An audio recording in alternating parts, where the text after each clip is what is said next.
morning everyone, it's Carol at Oakhouse Journals. Big warm welcome from me as always. Thank you so much for joining me on my channel this morning. So I'm going to be doing prompt number 14 in Junk Journal July, which is being hosted by Meg. Link in the description box if the challenge is new to you. Prompt number 14, as you can see here, is torn.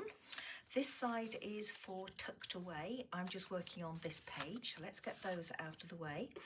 I'm going for a very simple idea today. So I've got a couple of their vintage brown envelopes, although they look brand new. I was recently gifted a pile of these, so I'm trying to use them up. So I'm going to be using these. I've got another one here, as you can see, so it will blend. And I've also got some vintage ledger paper. So let's get started. So here I've got those two vintage envelopes and I'm deconstructing them, just opening them all out. And I tear off all the flaps, but the closure flap, I fold that back, leaving myself about a centimetre, and then rip the flap away so that I've got a hinge. And I'm doing the same with the second envelope here. Just ripping away all those flaps. And then to match up the left hand side of the page, I'm just adding a little bit of the ledger paper. So just roughly tearing that.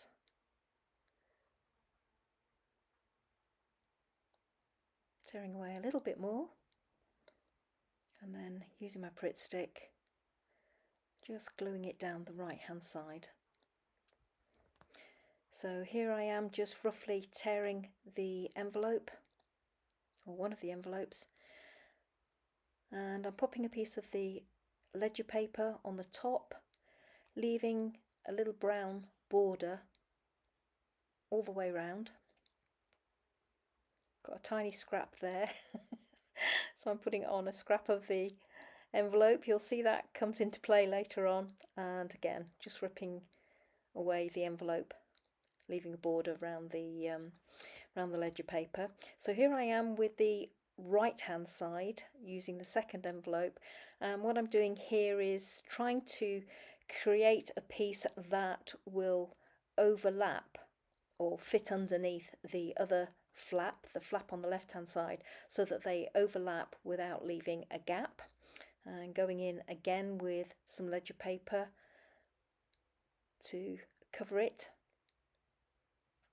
It's too long, so ripping a piece off the bottom. And here I am trying to mimic the rough torn edge on the left hand side, and obviously I should have flipped it over and just drawn round the line, which I'm actually doing now, but it didn't occur to me initially, but I got there in the end. So there we go, I've managed to create my edge on the left hand side of that flap, and now obviously I need to trim away a portion on the right hand side to get my brown border. So you'll see me marking with a pencil and then just roughly tearing down with my fingernail.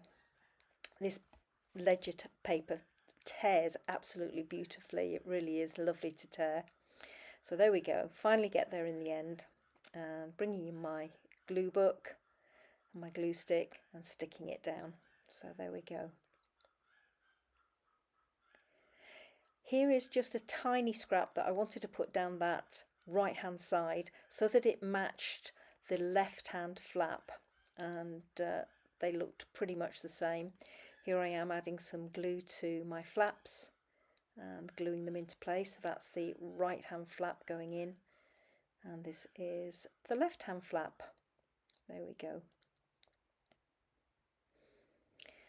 And here I've got a bunch of scraps and labels, and I've just punched a hole in the top, just stacked them together and punched a hole in the top. And here I'm using some of the envelope scraps glued together to create some salary closures, which I'm going to use to secure those two flaps closed. And here's an eyelet, so putting it through those scraps and then putting the reinforcer ring or salary closure ring that I've just created with an eyelet through, and I've punched it through.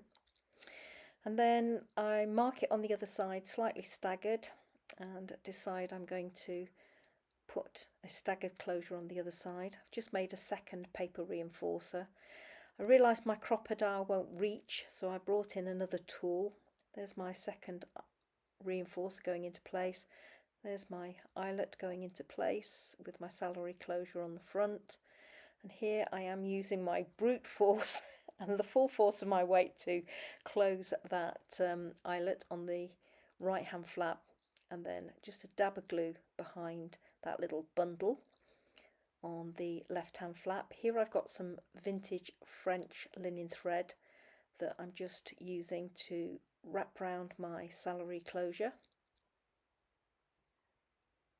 and tying a knot and just snipping it away. So that's my closure done. So inside here I decide that I need to cover up those hinges, but I also want to take some interest onto the flaps as well because it's looking pretty stark. So fully embracing the prompt this time round of torn. So lots of torn edges in this one. So here I'm just trying to create a piece on the right hand side, and I've just marked there where the eyelet is so that my piece of paper on the right hand side that goes onto the flap will cover the eyelet. So gluing my left hand piece in place, and I do the same with the right hand piece and then realise that I haven't torn one of the sides, so I needed to tear it whilst I had glue on it, so I glue all over my fingers, but hey ho, that's crafting for you. So there we go. So just going in with a dab more glue where I didn't quite get to the edges with my glue stick. Never seem to do that. So just adding a dab of glue here and there. And that's that. Oh, found some more scraps on my desk, so I made another one of those little clustery things held together at the top with an eyelet. And here I've got a lovely little envelope in amongst my stash, and I just decide that I'm going to add one of the Moog Craft washi stickers to the little label, or sorry, card inside. So there I am, just adding the sticker, going in with a few more extra leaves at the bottom.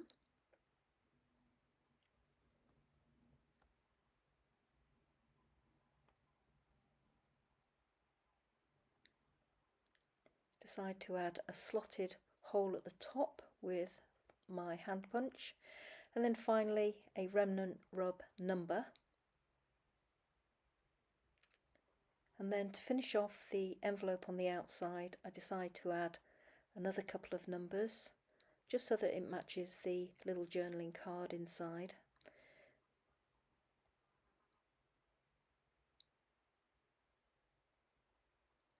And then I have a tiny piece of glassine envelope, or paper bag rather, and I'm using that to just add a bit of interest behind the little envelope that I'm popping in there. You can see I'm using every conceivable scrap of those gorgeous paint splattered glassine bags. Absolutely love those. And just gluing them in place where I want them to go.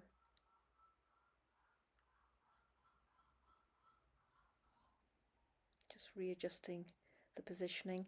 There was a label on the back of the envelope which I'd forgotten was there, so I've just peeled that off because I want to keep it, and glue my envelope in place. And the little label on the back I've just popped on the back of the little journaling card.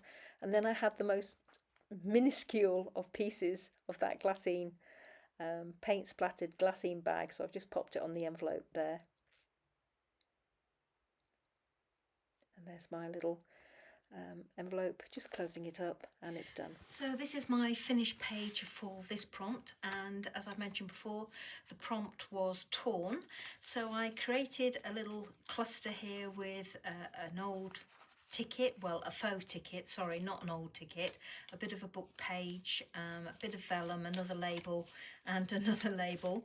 I created one of these salary closures using some eyelets. Ledger paper on the front, as you saw, and I've tried to leave a little bit of brown border, brown from the envelope that I used, and this is what this page looks like. And then inside, this was the original page that was there, and I've just lined it with a little bit of the ledger paper to hide the hinge that I created, but also to kind of blend it all together a little bit. This lovely envelope here was gifted to me a while back, and here is one of the Tim Holtz Sizzix flowers that's been coloured and heat embossed, so it's quite sturdy on there. I put a remnant rub up in this corner here and a tiny hint of the splattered glassine bags, and as you can see I've used a couple of pieces behind here and here just to add a little bit of interest, take away the straight line from the envelope. And then if I open it up inside, you can see that this has been made from a sheet of an instruction book, I think, and it's been paint splattered. Absolutely gorgeous. And I don't need to tell you that the person that did this and paint splattered it also did these glassine bags, so the colour match is absolutely perfect. And then this was the little card that was inside, and all I did to embellish this was to add one of the Moo Craft washi stickers on here and a remnant rub. Everything else was already done for me, so really simple. I did put one of these slotted notches at the top there just for another little bit of interest. And then on the back of this envelope was this little card with an embossed address on it, and that has some personal meaning to myself and the person that I got the envelope and the glassine bags from. So I took it off the back of the envelope and I popped it on here because it was too precious to not to use. So that's my page for today for this prompt, and I have to say I'm happy with it. I'm very happy with it. I wasn't happy, as you know, with the previous page. I still haven't done anything with that, but I will do. I've got an idea forming in my mind for what I'm going to do with that. So let me just close this up, and thank you so much for watching, everybody.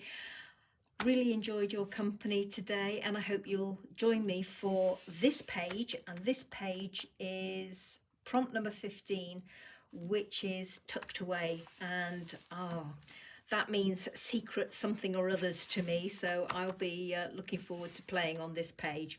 Okay, everybody, until the next video, happy crafting, take care, and as always, some pictures at the end for you to have a closer look. Bye bye now.